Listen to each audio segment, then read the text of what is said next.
Assalamualaikum warahmatullahi wabarakatuh. Perkenalkan, nama saya Elvira Berliana dengan NPM C1011700041 dan rekan saya. Nama saya Mega Septia dengan NPM C10170022. Di sini kita akan menjelaskan tentang PSAK 73 mengenai Hak atas sewa.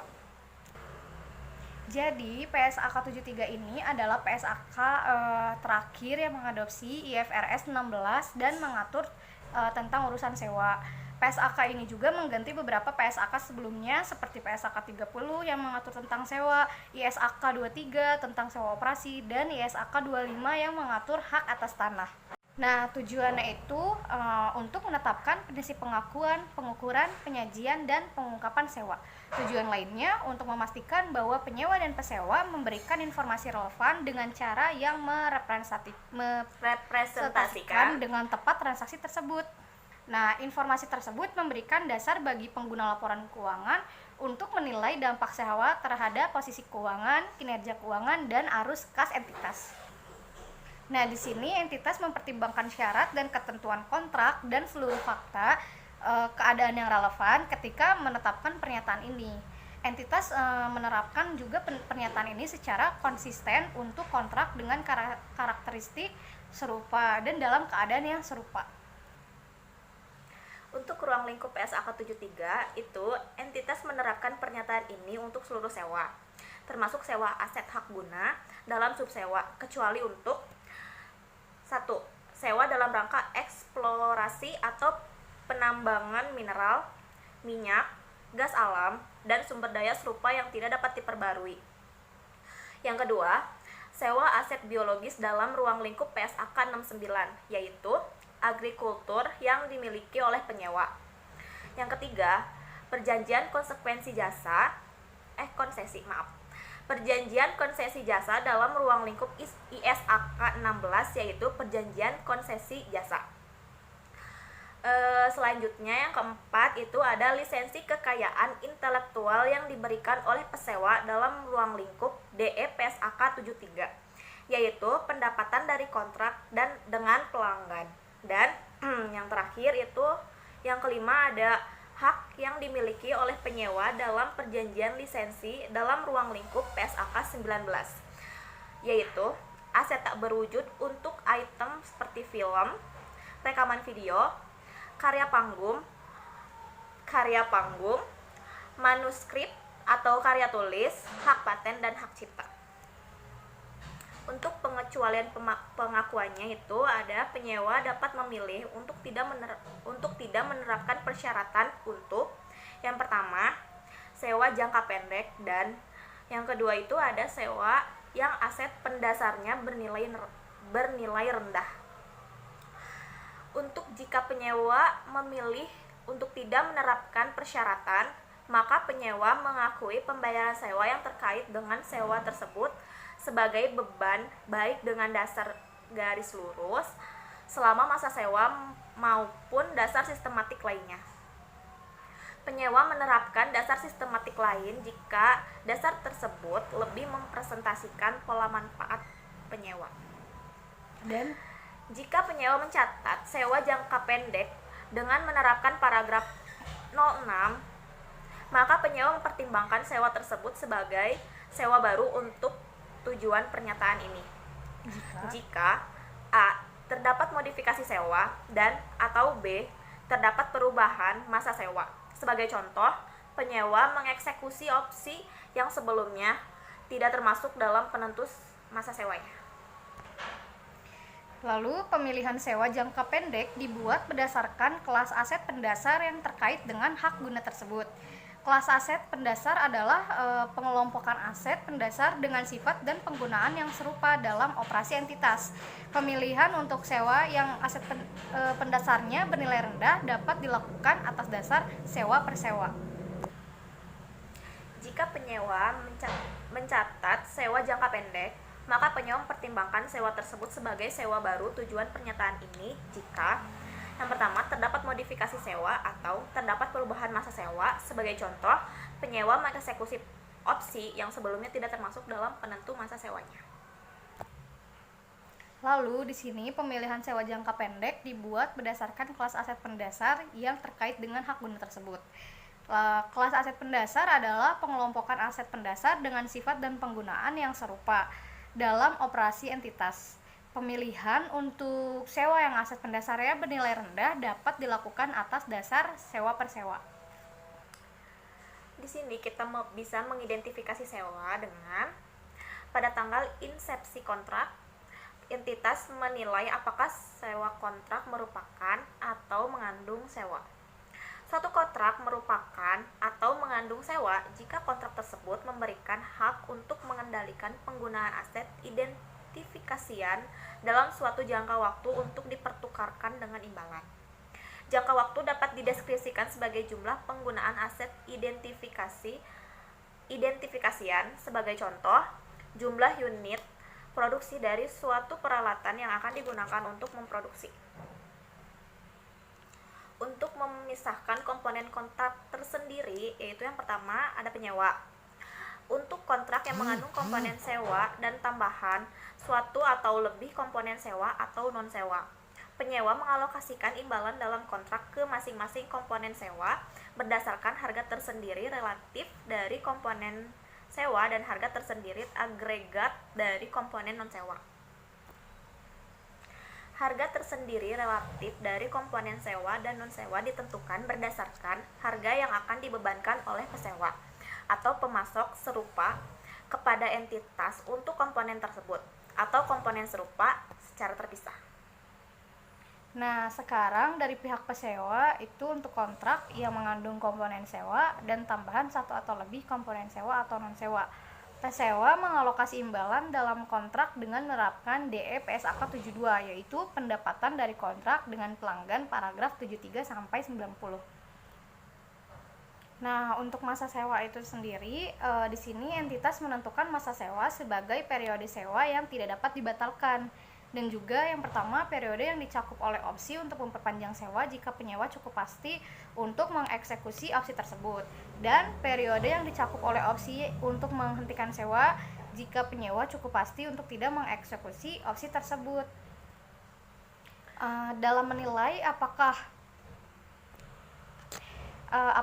penyewa cukup pasti untuk mengeksekusi opsi untuk memperpanjang sewa atau untuk tidak mengeksekusi opsi untuk menghentikan sewa, entitas mempertimbangkan seluruh fakta dan keadaan yang relevan yang memberikan insentif ekonomi bagi penyewa untuk mengeksekusi opsi untuk memperpanjang sewa atau untuk tidak mengeksekusi opsi untuk menghentikan sewa.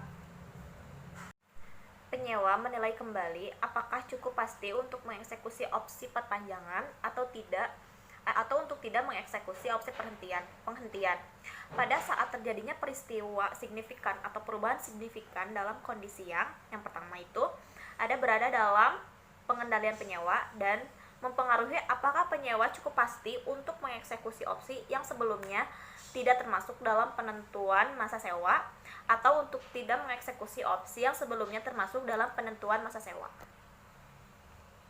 Entitas merevisi masa sewa jika terdapat perubahan dalam periode sewa yang tidak dapat dibatalkan. Sebagai contoh, periode sewa yang tidak dapat dibatalkan akan berubah jika penyewa mengeksekusi opsi yang sebelumnya tidak termasuk dalam penentuan masa sewa. Penyewa tidak mengeksekusi opsi sebelumnya termasuk dalam penentuan masa sewa, yaitu suatu peristiwa terjadi yang secara kontraktual mewajibkan penyewa untuk mengeksekusi opsi yang sebelumnya tidak termasuk dalam penentuan masa sewa. Atau suatu peristiwa terjadi yang secara kontraktual membatasi penyewa untuk mengeksekusi opsi yang sebelumnya termasuk dalam penentuan masa sewa. Lalu kita akan menjelaskan tentang pengukuran awal aset hak guna. Di sini pada tanggal permulaan penyewa mengukur aset hak guna pada biaya perolehan. Biaya perolehan hak aset guna ini meliputi yang pertama ada jumlah pengukuran awal liabilitas sewa. Lalu yang kedua ada pembayaran sewa yang dilakukan pada atau sebelum tanggal permulaan dikurangi dengan insentif sewa yang diterima. Yang ketiga ada biaya langsung awal yang dikeluarkan oleh penyewa dan estimasi biaya yang dikeluarkan oleh penyewa dalam membongkar dan memindahkan aset pendasar. merestorasi tempat di mana aset berada atau merestorasi aset pendasar ke kondisi yang diisyaratkan oleh syarat dan ketentuan sewa, kecuali biaya-biaya tersebut dikeluarkan untuk menghasilkan persediaan. Penyewa dikenai kewajiban atas biaya-biaya tersebut baik pada tanggal permulaan atau sebagai konsekuensi dari telah menggunakan aset pendasar selama periode tertentu. Lalu ada pengukuran awal liabilitas sewa. Pada tanggal permulaan, penyewa mengukur liabilitas sewa pada nilai kini pembayaran sewa yang belum dibayar pada tanggal tersebut. Pembayaran sewa didiskontokan dengan menggunakan suku bunga implisit dalam sewa jika suku bunga tersebut dapat ditentukan. Jika suku bunga tersebut tidak dapat ditentukan, maka penyewa menggunakan suku bunga pinjaman inkremental penyewa. Pada tanggal permulaan, pembayaran sewa yang termasuk dalam pengukuran liabilitas sewa meliputi pembayaran berikut ini atas hak untuk menggunakan aset pendasar selama masa sewa yang belum dibayar pada tanggal permulaan. Yang pertama, pembayaran tetap, termasuk pembayaran tetap secara substansi sebagai dideskripsikan dalam paragraf PP 42, dikurangi dengan piutang insentif sewa. Yang kedua, pembayaran sewa variabel yang bergantung pada indeks atau suku bunga yang pada awalnya diukur dengan menggunakan indeks atau suku bunga pada tanggal permulaan. Yang ketiga, jumlah yang diperkirakan akan dibayarkan oleh penyewa dalam jaminan nilai residual. Yang keempat, ada harga eksekusi opsi jika penyewa cukup pasti untuk mengeksekusi opsi tersebut, dinilai dengan mempertimbangkan faktor yang dideskripsikan dalam paragraf PP 37 sampai PP 40. Dan yang terakhir itu ada pembayaran penalti karena penghentian sewa, jika masa sewa merefleksikan penyewa mengeksekusi opsi untuk menghentikan sewa. Untuk pengukuran selanjutnya, untuk aset hak guna setelah tanggal permulaan, penyewa mengukur aset hak guna dengan menerapkan model biaya, kecuali entitas menerapkan model pengukuran lain. Untuk menerapkan model biaya, penyewa mengukur aset hak guna pada biaya diperoleh. 1. Dikurangi dengan akumulasi penyusutan dan akumulasi kerugian penurunan nilai, dan disesuaikan dengan pengukuran kembali liabilitas sewa yang ditetapkan dalam paragraf. Lalu pengukuran selanjutnya untuk liabilitas sewa. Setelah tanggal permulaan, penyewa mengukur liabilitas sewa dengan yang pertama, meningkatkan jumlah tercatat untuk merefleksikan bunga atau liabilitas sewa. Yang kedua, mengurangi jumlah tercatat untuk merefleksikan sewa yang telah dibayar, dan mengukur kembali jumlah tercatat untuk merefleksikan penilaian kembali atau modifikasi sewa, atau untuk merefleksikan pembayaran sewa secara substansi revisian. Setelah tanggal permulaan, penyewa mengakui dalam laba rugi, kecuali biaya tersebut sudah termasuk dalam jumlah tercatat aset lain, dengan menerapkan pernyataan lain yang relevan. Yang pertama itu bunga atas liabilitas sewa dan pembayaran sewa variabel yang tidak termasuk dalam pengukuran liabilitas sewa pada periode di mana kejadian atau kondisi yang memicu pembayaran tersebut terjadi. Untuk penilaian kembali liabilitas sewa, penyewa mengukur kembali liabilitas sewa dengan mendiskontokan pembayaran sewa revisian menggunakan tingkat diskonto revisian. Jika A. terdapat perubahan masa sewa, penyewa menentukan pembayaran sewa revisian berdasarkan masa sewa revisian. Atau yang B itu terdapat perubahan pada penilaian atas opsi untuk membeli aset pendasar, dinilai dengan mempertimbangkan kejadian dan keadaan yang mendeskripsikan dalam paragraf 20-21 dalam konteks opsi beli. Penyewa menentukan pembayaran sewa revisian untuk merefleksikan perubahan dalam jumlah terutang dalam opsi beli. Penyewa mencatat modifikasi sewa tersebut terpisah jika modifikasi meningkatkan ruang lingkup sewa dengan menambahkan hak untuk menggunakan satu aset pendasar atau lebih, dan imbalan sewa meningkatkan sebesar jumlah yang setara dengan harga tersendiri untuk meningkatkan ruang lingkup dan penyesuaian yang tepat pada harga tersendiri tersebut untuk merefleksikan kondisi kontrak tertentu. Nah, di sini yang terakhir itu ada penyajiannya. Penyewa menyajikan dalam laporan posisi keuangannya atau mengungkapkan dalam catatan atas laporan keuangannya. Yang pertama itu aset hak guna secara terpisah dari aset lainnya. Jika penyewa tidak menyajikan aset hak guna secara terpisah dalam laporan posisi keuangan, maka penyewa menyajikan aset hak guna dalam pos yang sama dengan pos yang digunakan untuk menyajikan aset pendasar, serupa jika aset tersebut dimiliki, dan mengungkapkan pos mana dalam laporan posisi keuangan yang mencakup aset hak guna tersebut. Yang kedua, liabilitas sewa secara terpisah dari liabilitas lain. Jika penyewa tidak menyajikan liabilitas sewa secara terpisah dalam laporan posisi keuangan, maka penyewa mengungkapkan pos mana dalam laporan posisi keuangan yang mencakup liabilitas tersebut.